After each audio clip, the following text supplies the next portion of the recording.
I think maybe we don't talk about it enough that, speed, it's oftentimes framed as something positive. Oh, you get there, with fast and because, time is money or whatever. But at the same time, if you have your speed, it always means that somebody else has less opportunities. The other needs to take more time or is completely turned off of using these facilities.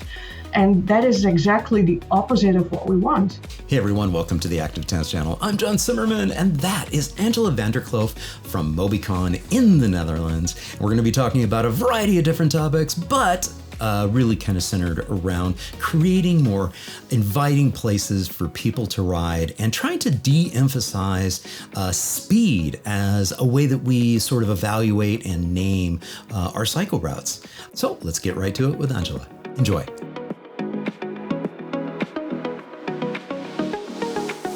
Well, Angela, thank you so much for joining me in the Active Towns podcast. Welcome. Yeah, thank you, John, and I'm happy to be here. So do me a favor, share with the audience who you are. So, I'm Angela van der Kloof. I live in the Netherlands, in a city called Tilburg in the south. It's a city with 200,000 inhabitants. We'll talk more about that later on. I work as a consultant at Mobicon, and I focus on projects involved in cycling. So I advise authorities in the Netherlands and abroad about cycling topics. Fantastic. So, and you grew up in Tilburg, right? No, I did not. Oh, you didn't? Okay. I grew up in a small town, even further south, at the border with Belgium. It's called Zundert, and it's actually the birthplace of famous painter Vincent van Gogh. Okay. I see. Down here. Nice.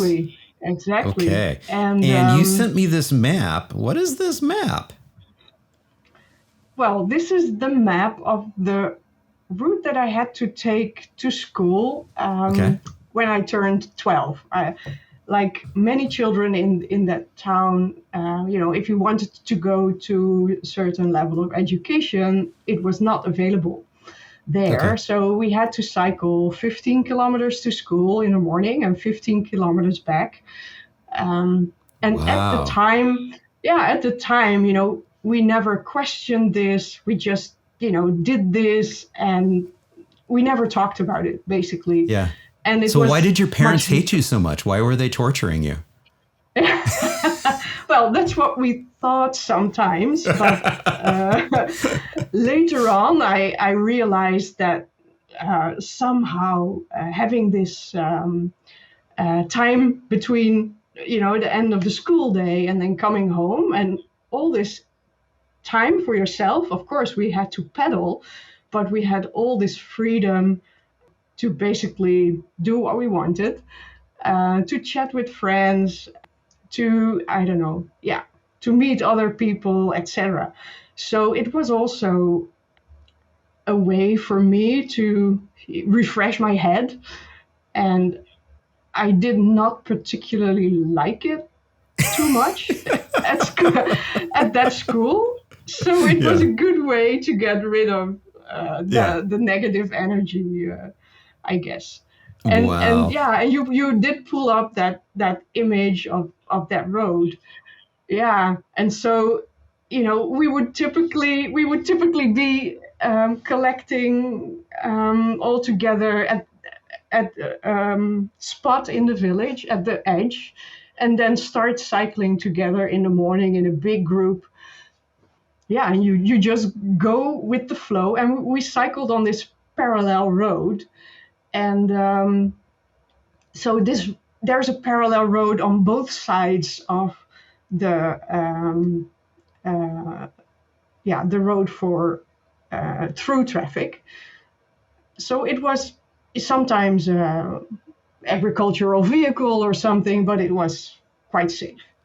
Yeah. And what's interesting too is the Google Maps here unfortunately highlighted all of these areas in blue where they have street views. So it's kind of messing up our map a little bit. But this is just a random spot that I chose along your route. And you're absolutely right. You've got your roadway there and you've got your side path. And we've got somebody who got captured, on bike, doing that. But this was your route. I mean, and I can just imagine you with a little posse of your schoolmates, just chatting and socializing and making your way to school. Yeah, exactly. And as we turned a bit older, then of course sometimes we were too late at school in the morning. And so our favorite excuse for being late was that we had a flat tire, and then we had this whole story that we had to ring the bell of somebody's house, and they helped us repair the tire, and that's why we're late. Yeah, things like that. That's right. Now, approximately what years were those when you were making that journey? Yeah. So that was 1980 when Okay. I started taking that route. So this was route, also in the period where, there was more attention in the Netherlands on safer traffic. Yeah, beginning in the 70s, we started to see the demonstrations in the Netherlands, and that's what some of these images are starting to touch base on.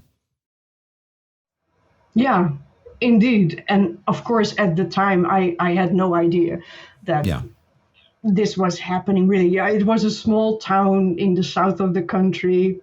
Yeah. I had no idea that these protests were happening, Right. etc. But then in 1985, I started to study in Tilburg. Okay. And actually, that was the city in the Netherlands with the first, one of the first pilots That's right. of our national ministry to build a demonstration route. And so this route, it was opened in 1977, the first part of it, and they called it that's what I really like about this. They called it the TOF-route, Tilburg op de fiets, which means, it has two meanings. It means Tilburg on the bike, right? But also the abbreviation TOF, it means cool or great. So it was a great route for people to be on, and I really like that. Yeah. And at the same time, this route, it was also the first red cycle track in the Netherlands, and so in the city, people just called it the red cycle path.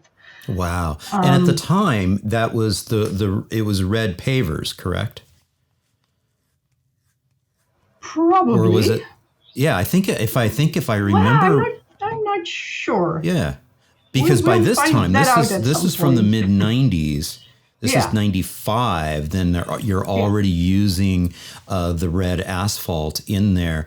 I think if I remember some historic photos, this is not going to help us with that. These are all tiles. The previous picture, for sure.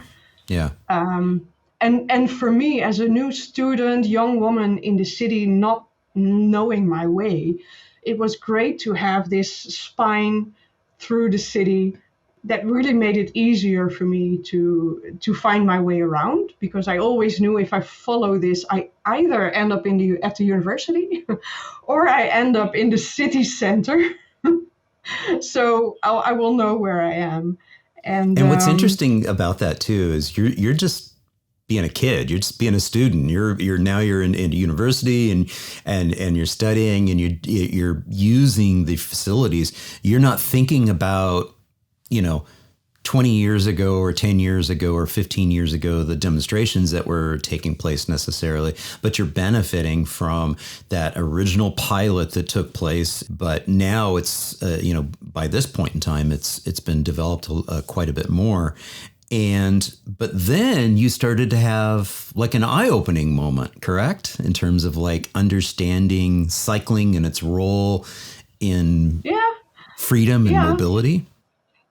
that's correct because at some point I was bored of only reading books, and I wanted to do something in my city. So I stumbled upon this advertisement for volunteers to teach women to ride bikes, and I thought, oh, that's fun. That's something for me. And so I started to teach women with all kinds of backgrounds to cycle, and over time, we produced a video of how we teach women to ride. That's the one you had, Yeah, that's the this one here. previous of Yeah. this one. Yeah.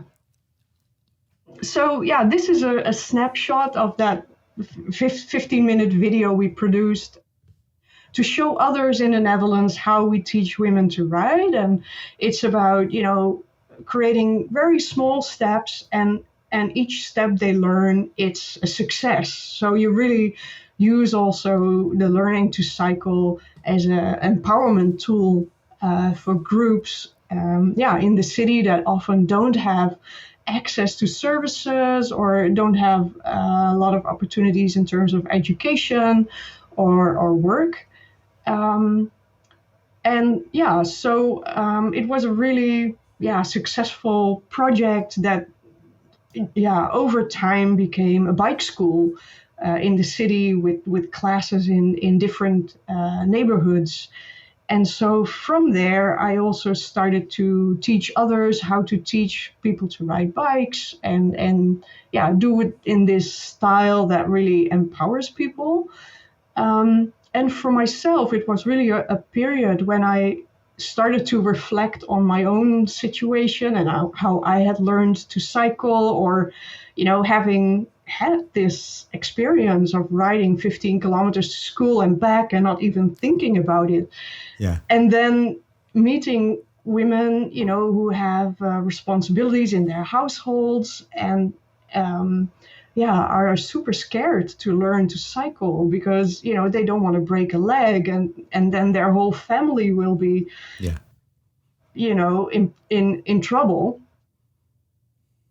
and they have all these barriers that are oftentimes like emotional and psychological barriers of people saying, oh yeah, cycling is not for you, cycling is for men and maybe little girls, but definitely not adult women.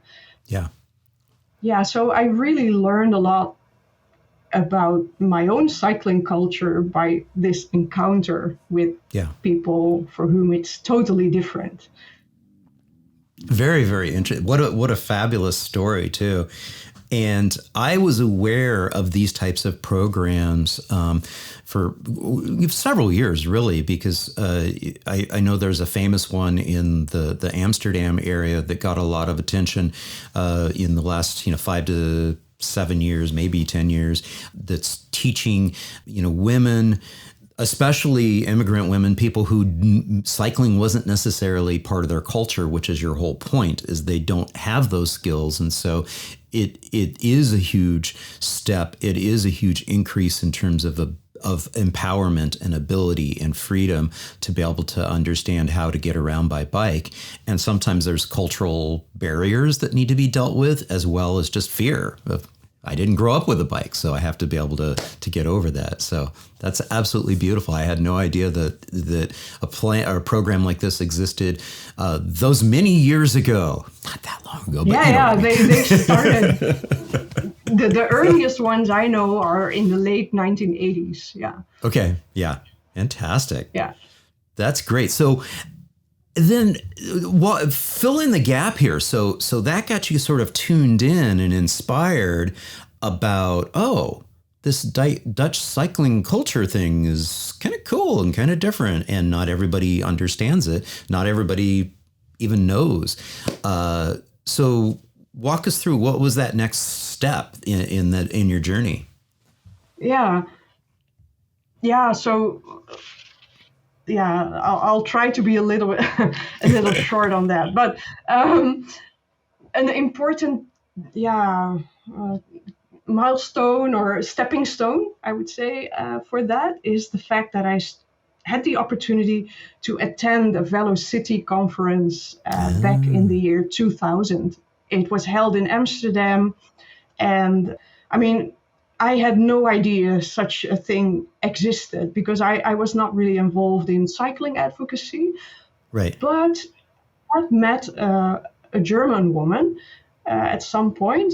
She was also a geographer, and we were in this meeting about bicycle parking in my city, and Hmm. we were the only two women. So of course we got to chat, and she said, "Oh, you're doing such interesting work. Why don't you present at this conference?" And I was like, Right. "Yeah, that will be fun, but I have no idea how this works." Yeah. So she helped me come up with some kind of abstract and connect with the Dutch Cyclist Union. Okay. Yeah, and they managed to get me into the program. So that is where I started to meet, I would say, so people with also other cultural backgrounds, but who were really into cycling. And Yeah. and that was another, yeah, opportunity to learn about different ways of doing things and to learn more about, oh, everybody loves the Dutch cycling, so maybe, yeah, we have something to offer there. Yeah. And Yeah. Yeah. it was again this interaction that was so much inspiration for me, Right. because I mean, you hadn't heard that these courses, bicycle lessons, were done so early on, Yeah. but actually a lot of Dutch people also didn't really know. So Right. I Right. had very little people to kind of get my inspiration from, apart from the groups of people I trained, of course. And then at one of these conferences, so I started to attend more of these conferences because I really liked being with like minded people. And so I got this idea to set up a program, and you pulled up some images here of like a buddy system for women who had just learned to cycle together with women who could already cycle. And it was called, in Dutch, it was called Fietsvriendinnen, Yeah. which translates as cycle friends. Cycle And it friends. was, Yeah.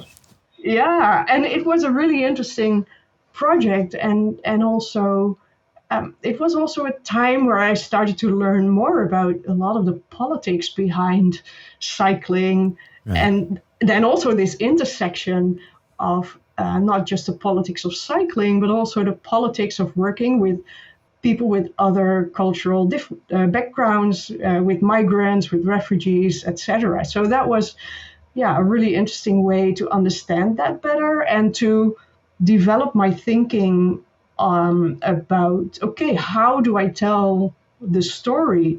And what is the importance of showing positive images? I was really always looking to create positive, like this photo.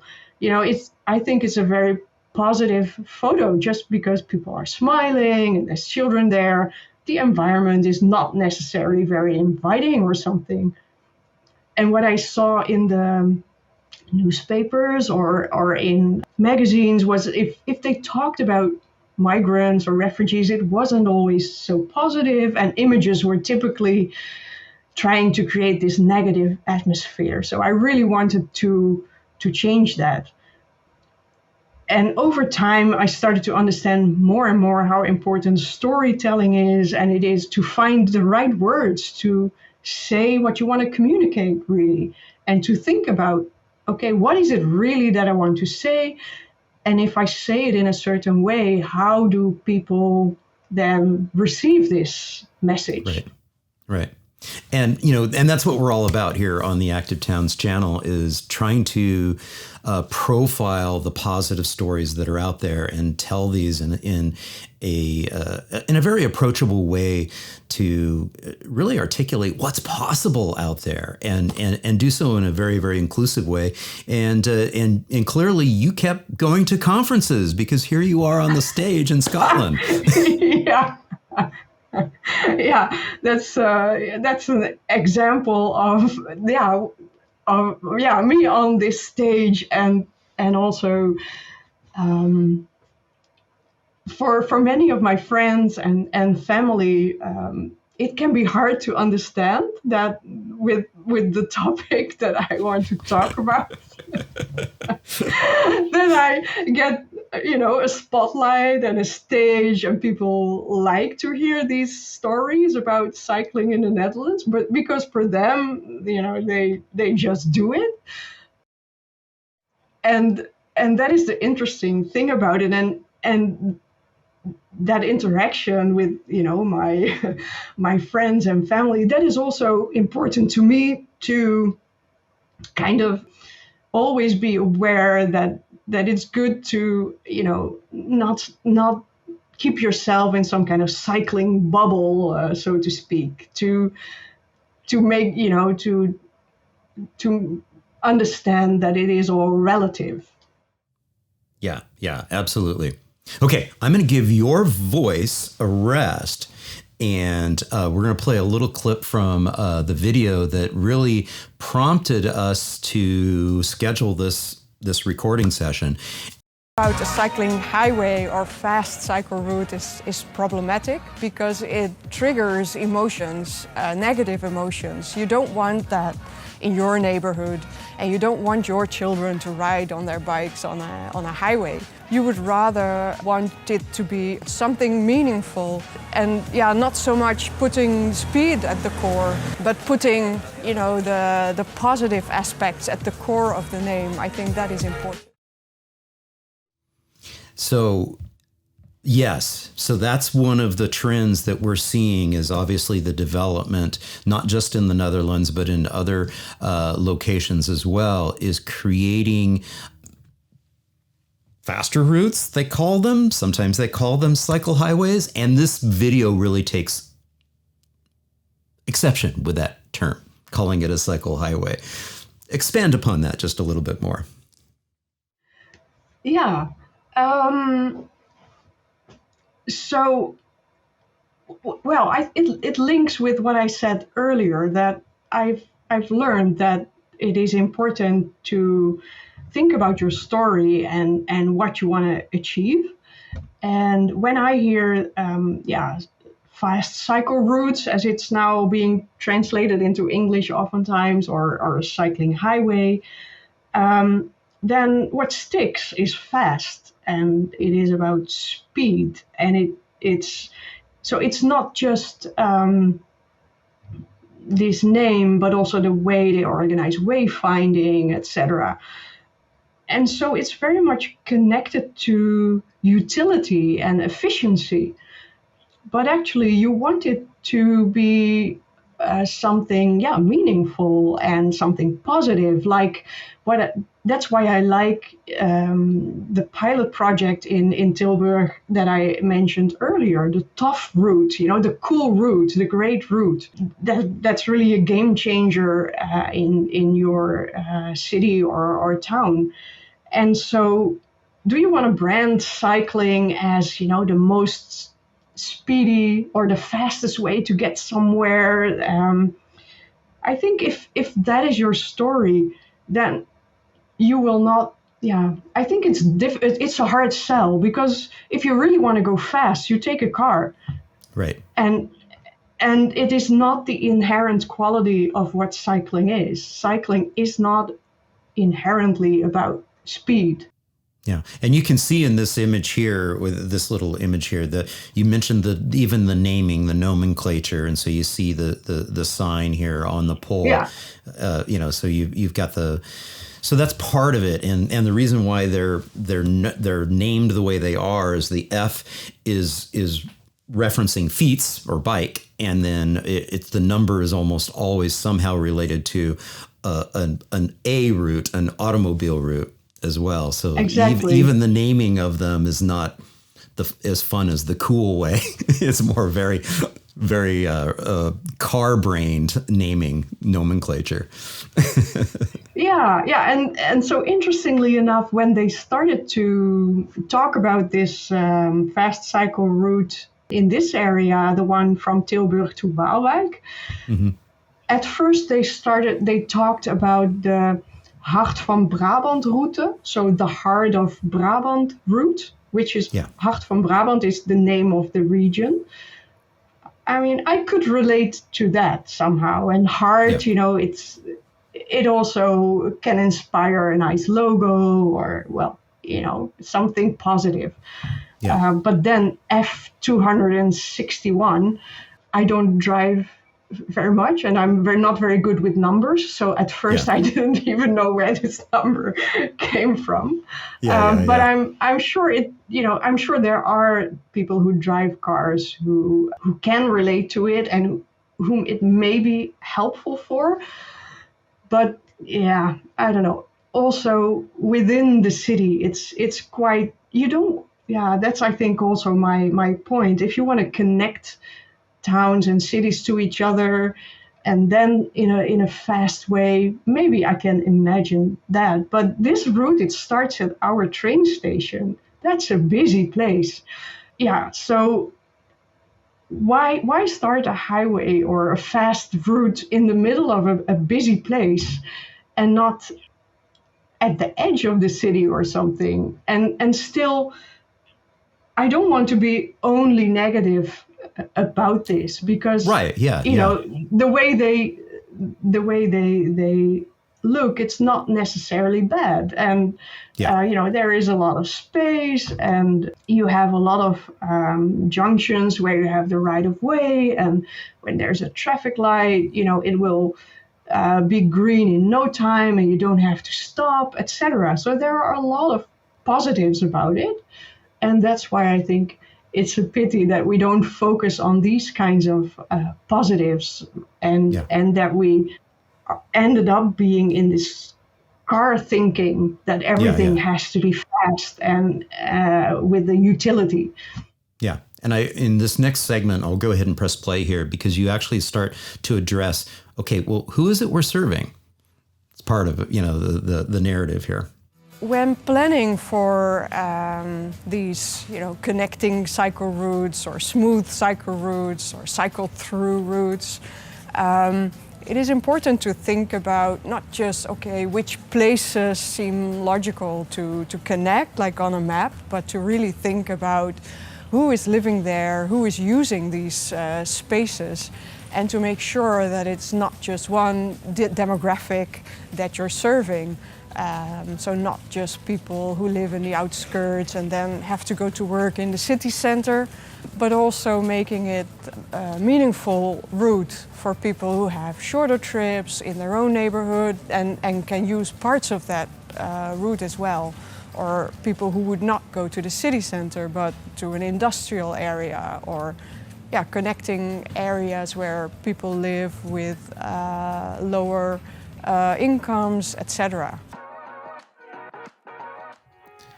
Yeah, I mean, such good points, and I think that the opportunity that these facilities have for us is, yes, especially with electric assist. You and I were talking about this before we hit the record button. Is suddenly longer distances, longer trips are very much possible for literally all ages and abilities. And so there's some value to having routes where you have, like you said, less friction, less junctions and interactions with motor vehicles and other cross traffic. But at the same time, we've got an interesting tension now that we start to have in place of how do we handle maybe faster moving bike traffic, mobility devices, with some slower moving and the mixing of people who may be using that same facility for a short trip, like you just mentioned, as well as maybe somebody's coming in off of a 15 to 20 kilometer long trip. So, challenges. Yeah. And that's, I mean, in the Netherlands, I think we are in the middle of that process of figuring out what this means and what could be the way forward. And of course, not everybody agrees on how to do that. it's also a lot about, maybe in some places in the Netherlands, not necessarily somewhere else. It may be better to mix people more instead of all the separated bicycle paths. But then the speed needs to be low, and how do we then design the area, and how do we keep that affordable for everyone? For the city to build that. So it's a big puzzle. Yeah. Yeah. And when we look at the images that we see here of these different routes, you labeled this one crisscross. Why is this one labeled crisscross? Well, because people are crisscrossing here from every direction, and it is not how to put it. I think on paper, it is correct how they designed it and everything, but people use it differently because it's not very intuitive. And you don't want to take a big detour to cross the street, or on the right side there is a big supermarket, so many people want to go there. And so if you stand there, it's just people zooming by. But I was really standing there as I took this picture for this podcast and thinking, so this is the fast cycle route in Tilburg in the middle of the city. It makes no sense to call it a fast cycle route. You don't want people to be fast here. You want them to be aware, to interact with each other and make sure that everybody just smoothly gets to where they need to be. So what do we call it? Do we go back to calling it the cool route? Yeah, something like that. The connectedness, obviously, in having routes to be able to connect people to meaningful destinations, is honing in on that. But I get your point, is that, and the reason why I'm trying to correct my language and not calling them fast cycle routes and not calling them cycle highways, especially not cycle highways, but really, trying to capture or the spirit of, in some situations, in some environments, like, in the more rural environment of, part of your journey of getting to school, it may be an appropriate, terminology to call that. Yeah, this is a direct, safe space, and you can go fast on it. But in this type of environment with this crisscross, calling it fast may not serve us well in terms of what we're trying to communicate, especially given the differentials, the speed differentials, from the different modes that we have out there. We mentioned electric assist bikes. Currently, in many municipalities, even scooters are still allowed in cycle paths. We'd like to see that sort of stop happening. But we've got some concerns out there. Yeah. And of course, there are also, people in the Netherlands who are concerned about that, and not just the professionals, but also, people who live close to such a fast cycle route, but then their children need to cross it in the morning to go to school. And it just means that, normally you would maybe allow them to go to school on their own when they're 10 or sometimes even 8 or something. But when there is such a route on that way, you wouldn't want that. It's really too dangerous. Yeah, I think that's really a pity, because it, at the same time, if you do ride on it, it is very smooth with the green paint on it. It's very recognizable. So if you do want to follow that route, if first of all that there is such a route, and then you do want to follow it, then it's really easy and intuitive. So that's good about it.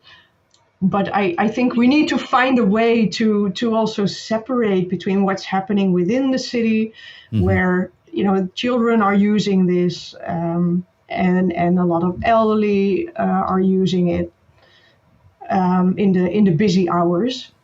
Right. Yeah, and separate that from the more quiet places where it is easier to go full speed. Yeah, yeah. And I think one of the concerns that I have, and I articulated this to you before we hit the play button or the record button, is that, you know, this starts to look like, oh my gosh, this looks like automobile infrastructure. And I'm like, oh, is that really the direction that we want to be heading? And I get why. I understand the pragmatic and practicality of making this look the way that it looks right here. But at the same time, I'm a little concerned that, like, for instance, you know, you start to see car brain mentality of, you know, I have my lane and I'm in my space and I'm entitled to this space and I want to be able to go quickly uninhibited. And darn it, there's 3 girls riding side by side up ahead, going slowly. How dare they? I'm on my fast cycle route. Yeah. Also probably with that dividing line in the middle. I mean, in the Netherlands, in many places where we want cars to slow down, we started to remove these markings in the middle. Yes. But now exactly. cyclists get their markings for some reason. Yeah. Yeah, and so the image of this is really different from the image of what this first continuous cycleway, the red cycle path in Tilburg looked like or looks like nowadays. There's no markings on that direct continuous cycleway. Yeah. And this is the image that concerns me the most, is that in those municipalities where scooters are still allowed to be on the cycle paths, they're going to jump on the fast cycle routes because they're going to know that there's even less friction of, you know, the side routes and whatnot. And that will encourage them to go even faster and be even more aggressive. So. Yeah, well, not just the scooters. It's also typically the people on these fast bikes delivering pizza or delivering groceries, etc. Which we want them to do. People. Yeah, we want that, but they are all very young people. Yeah, and they have no idea how much they scare others off, because I think that is. I mean, I think maybe we don't talk about it enough, that, you know, speed, it's oftentimes framed as something positive. Oh, you get there, you know, with fast, and because, you know, time is money or whatever. But at the same time, if you have your speed, it always means that somebody else has less opportunities. The other needs to take more time or is completely turned off of using these facilities. And that is exactly the opposite of what we want. Yeah, because we do want it to be a safe and inviting environment for everybody, all ages and abilities, which is exactly what this brilliant photo that you captured is exemplifying here. We have somebody on a mobility scooter and we have some kids on, you know, in the cycle path, you know, making their way. And so to your point, we don't want to then create a situation, a dynamic that starts making this feel too uncomfortable for somebody who may not be as confident a bike rider, as well as somebody who may be on a mobility device. I mean, the whole spirit of why I love the term all ages and abilities is it's all encompassing, and we want to create environments that continue to double down on that and exemplify that. Of course, the tension that we addressed earlier is that, well, how do we kind of do both? Is there a way that we can kind of do both? Is that where we kind of lean into the cultural expectations and figuring out how we get along in a space? For instance, just look to the left here in this photo, in the red brick, you know, paved area there for this residential area. that sort of sends a message to the motor vehicle drivers that, hey, this is a shared space and it's brick. It's probably not a through route. You need to go slowly. Yeah, yeah, and I think it would be interesting if more often, for example, some artists were involved in thinking about these things and in thinking about what, how can we make it look, yeah, positive for everyone and have less stress on the fast, the whole idea that it has to be fast. Yeah. I mean, and I've had this criticism of wayfinding apps that are out there. So often wayfinding apps are focused only on the fastest route from points A and B, but maybe that's not what I want. Maybe I want the most beautiful route. Maybe I don't want the fastest route.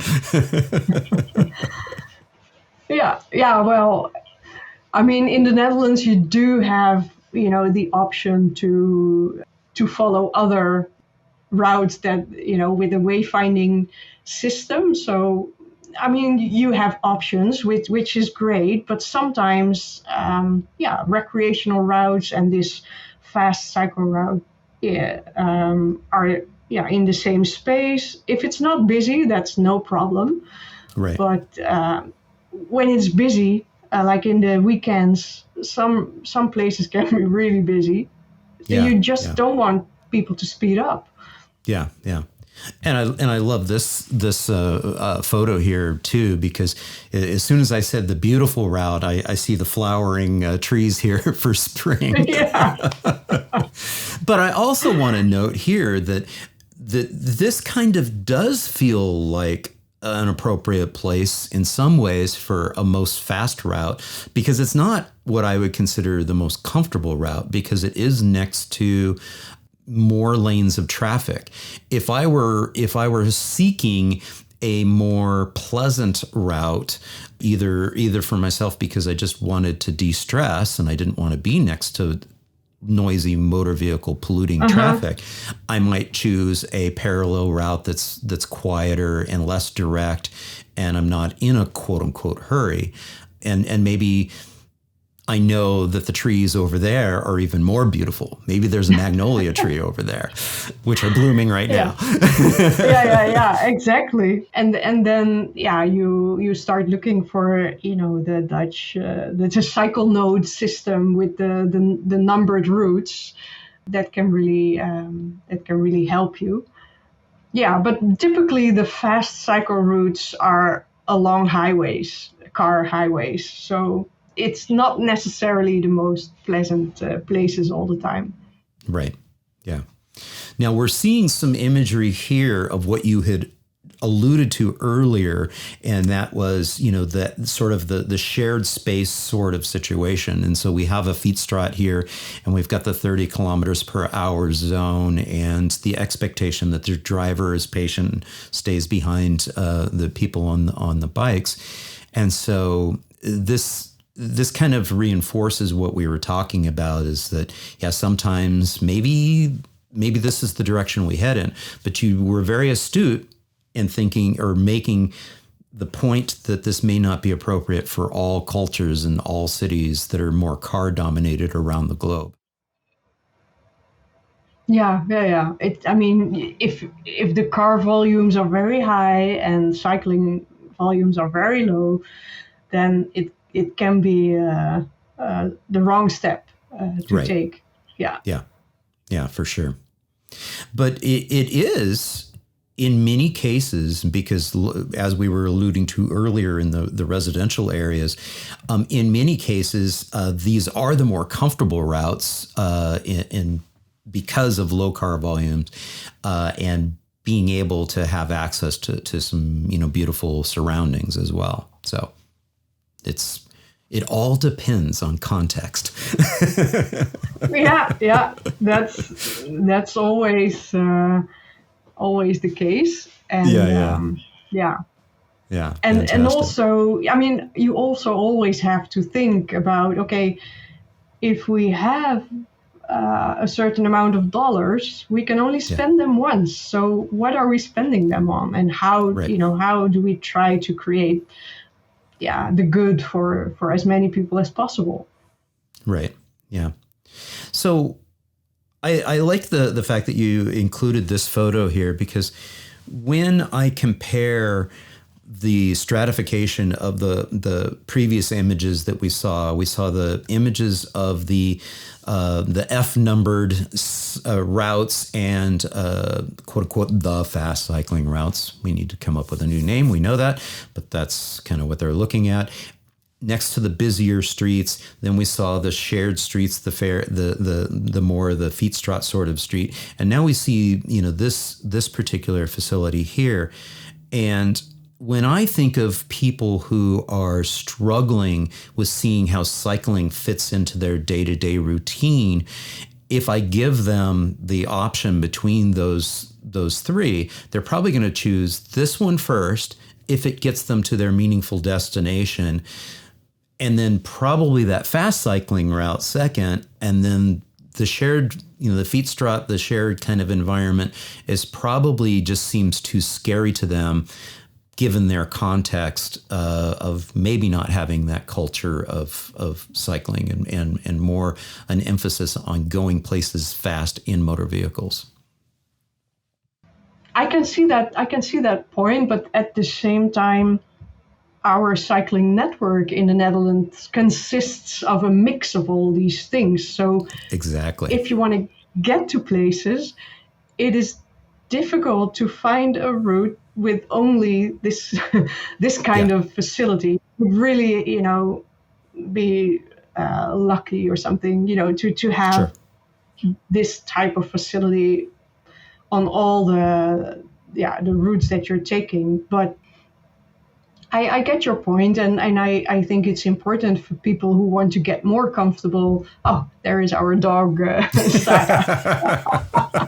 I was wondering if this was a wolf that was near the cycle path, and you're like, no. So the cycle path that you saw, it's it kind of feeds into the cycle, the fast cycle route, as it is called, and it is part of the network of cycling routes in the city that you had just also put up this image with the lines through the city. And so, because not everybody lives next to a cycling highway, so you always have to get to this particular route, and all of it needs to be doable, safe, and comfortable. And personally, I think that the image that you just saw that feeds into that fast cycle route, it's a fine cycle route. There's nothing wrong with that, although there's not the white stripes and there is not the number for it. But it's a fine route, and there are also a lot of pedestrians there, and you can walk your dog there without the leash. So that's why you saw our dog Sarah there. And I think it is much more inviting than the fast route. And also, this is a regular cycling street. This is not part of the fast cycle route. Yeah. But it's perfect cycling on such a route. So I guess that's also the point I want to make. Like, what exactly is it adding to comfortable routes that are there anyway? Yeah. It's a good question. And I think and that's one of the things that I love about the Dutch in general is you're willing to experiment and innovate and do things and try things out. Thank goodness they tried it out there in Tilburg all those many years ago, because it really helped, change the direction. And obviously a credit to the early pathways and the network that was built in Delft as well, because that's part of the history. But these images too, I mean, to your point, is like you're cobbling together many different types of infrastructure and pathways and routes to connect people to meaningful destinations, and you're willing to try things, test them, see if they work or not, and if they don't work, change them. And that goes for big projects too. Obviously, we've profiled in the past the canal in Utrecht that got, filled in and a highway built, and then realized that was a tremendous mistake, and many people fought that, and eventually it was closed, and they have restored that to a beautiful canal, a much more people-oriented piece of infrastructure, if you will. But so the willingness to test things and see if they truly are working, and are people-oriented, people-centered. So, yeah. And I don't think that speed needs to be the thing that people are singularly focused with, to your point. No, exactly. But I mean, yeah, the professionals in the field, there are people who really like this idea of speed. But, well, indeed, this image, when I was walking there last year and I saw this group coming, I was really thinking, oh, I need to film this. This makes me so happy. This group of children, they were probably going to sports or something in that class, and then together they cycled back to school. And also, along the canal, then you hear the chit-chatting noise of everyone. It's really cool. And this is not a fast cycle route, this road, but it is a cycle path, and it's safe and comfortable, and also pretty direct, actually. So yeah. The only time I ever see Dutch children, students like this, wearing high vis is when they're either doing their exams around 11 or 12 years old, or when they're out on a school outing, and it's just helping the teacher keep track of all of them. Exactly. The only time I see them wearing good high you're vis. mentioning that. Yeah, thanks for that. Yeah. All right, well, let's talk about this slide, because I think this is a very important thing to talk about, especially in the context of some of the worldwide and North American statistics. Yeah. Oftentimes people, also within the Netherlands, but also outside of the Netherlands, are not so much aware of what our cycling modal split is. And I think it's super interesting that we have these reverse, what do you call them, reverse images. So if you look at the gender model split, typically in other countries, women would cycle less than men. But in the Netherlands, women make more trips by bike than men do. And then if you look at the right side of that slide, it shows the age model split. And so in other countries, it's typically the middle age people that cycle a lot. But in the Netherlands, it's really the children. I mean, I think the second row from the bottom, 12 to 17, or maybe a bit more, I imagine, they are our superheroes. And boys and girls almost the same. Well, and what I love about that, can we linger on that for just a moment? What I love about that is that's an indication too of just how powerful having that all ages and abilities comprehensive cycle network is. Beginning, right around 11 years of age, they really start to expand their horizons. And thinking back to your 15-kilometer trip that you were taking, as a student, getting to middle school, this is part of it. And that is, I think, one of the biggest opportunities that communities that are more car dominated around the world are really missing out on, because too often the parents are held hostage as they're carting their kids around to all these different activities that happen between those ages of 11 and 18. And so this is Yeah. huge. I love seeing this, but I also love Yeah. seeing where I think you're also going, which is a steady rise in the number of and the modal shift of people riding as they get into their older years. Yes, but let's also what you mentioned. You said, parents driving their children to different places by car, etc. Typically, in most cases, it will be the mothers who do that. Exactly. Yes. And so I think in our Western societies, so many mothers get stuck.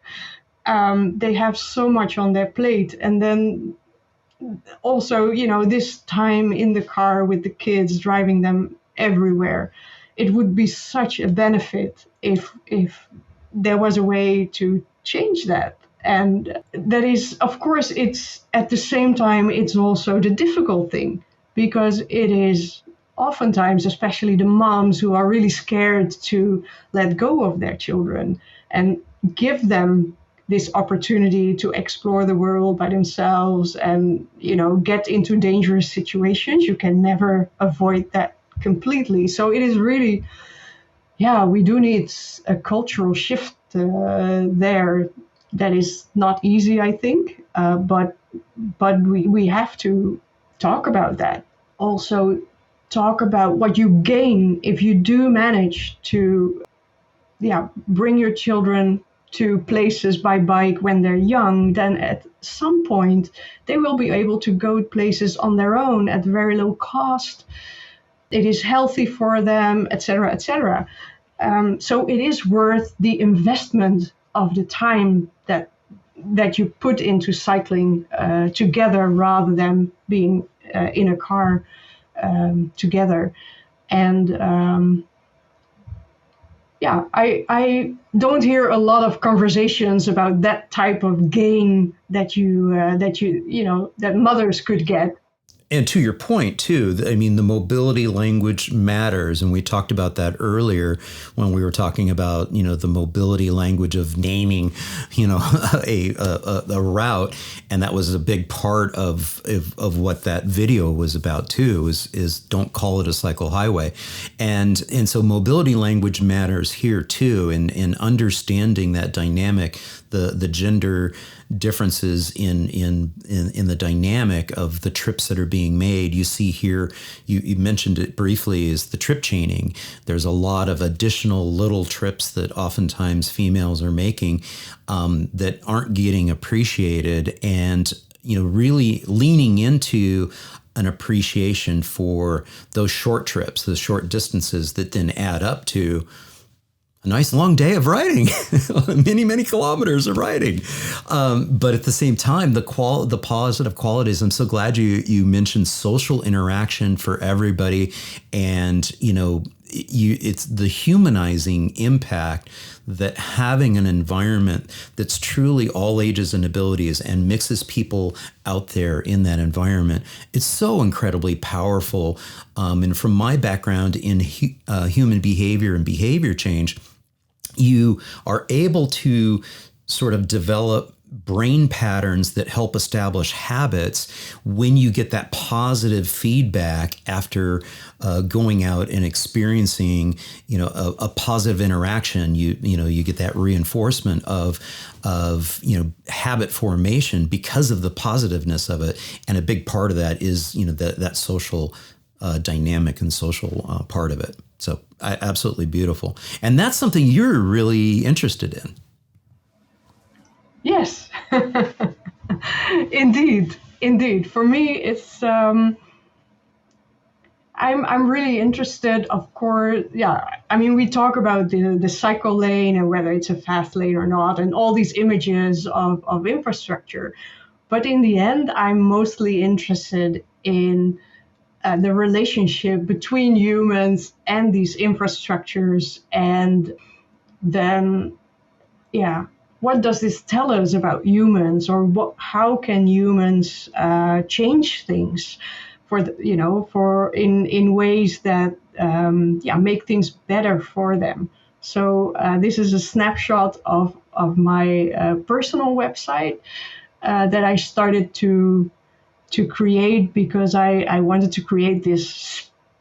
I think this was also an empowerment action, to create my own space on the web, because sometimes you write a blog post and then this website gets changed and they've taken it off, or et cetera, et cetera. So I'm collecting there, a number of articles and videos, et cetera, that I was involved in over the years. And it's work in progress. Let's put it that way. But it does tell your story a little bit, including at 22 is when you started that voluntary position. And I love this, Angela, that you are that you're working on this and you're doing this. And I think it just doesn't get talked about enough, is that social side of cycling. And I love the fact that your journey took you around from doing some voluntary work, helping empower and inspire and teach other women how to ride, and then following that up with, the passion of riding socially with friends, and then to the point where you're now at with your career at MobiCon.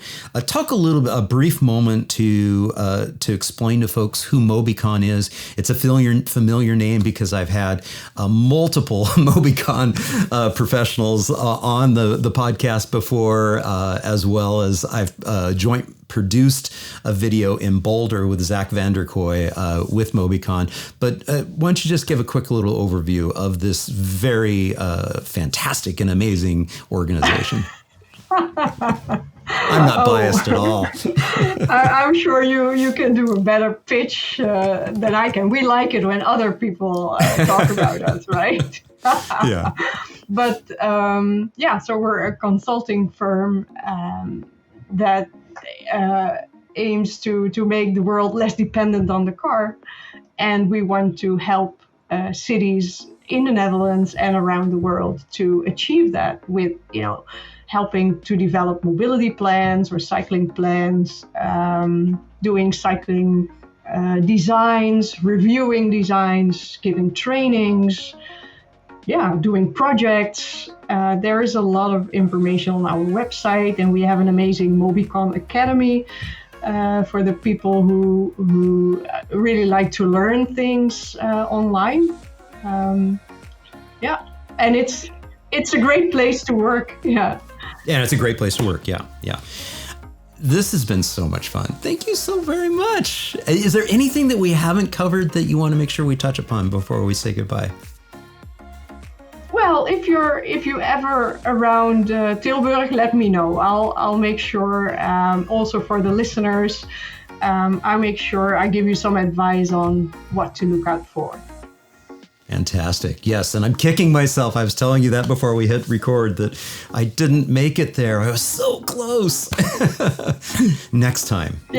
Maybe one day. Or maybe we create a virtual study tour in Tilburg in our academy. That'd be fun. Yes, absolutely. Well, again, it's on the list.